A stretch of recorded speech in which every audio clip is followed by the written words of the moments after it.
19 जनवरी 2022 की सुबह कनाडा में अमरीकी बॉर्डर के नजदीक पुलिस को एक भारतीय खानदान मुर्दा हालत में मिला।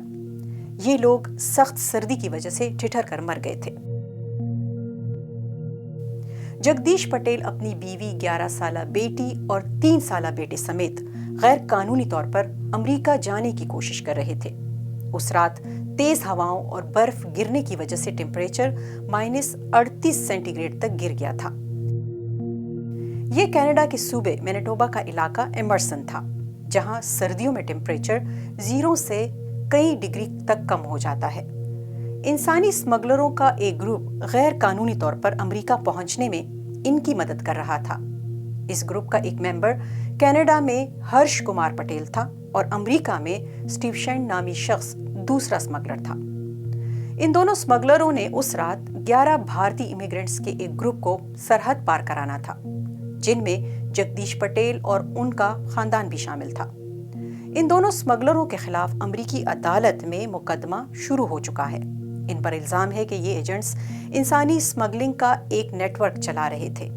उन्होंने भारत से अपने ये कस्टमर्स तलाश किए, इनके लिए कनाडा के स्टूडेंट्स वीजे का बंदोबस्त किया और इन्हें सरहद पार कराने के लिए ट्रांसपोर्ट का इंतजाम किया। वो ज्यादातर लोगों को अमेरिका में वाशिंगटन स्टेट या मिनेसोटा पहुंचाते थे।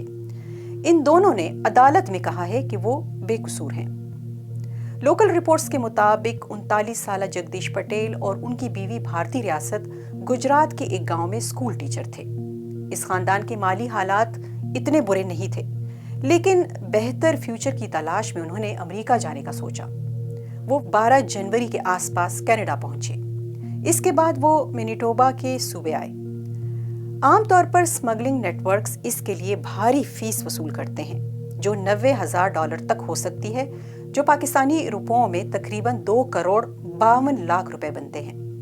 भारत से गैर कानूनी इमिग्रेशन का सिलसिला काफी अरसे से जारी है, लेकिन अमेरिका और कनाडा की बॉर्डर पर इसमें तेजी से इजाफा हुआ है।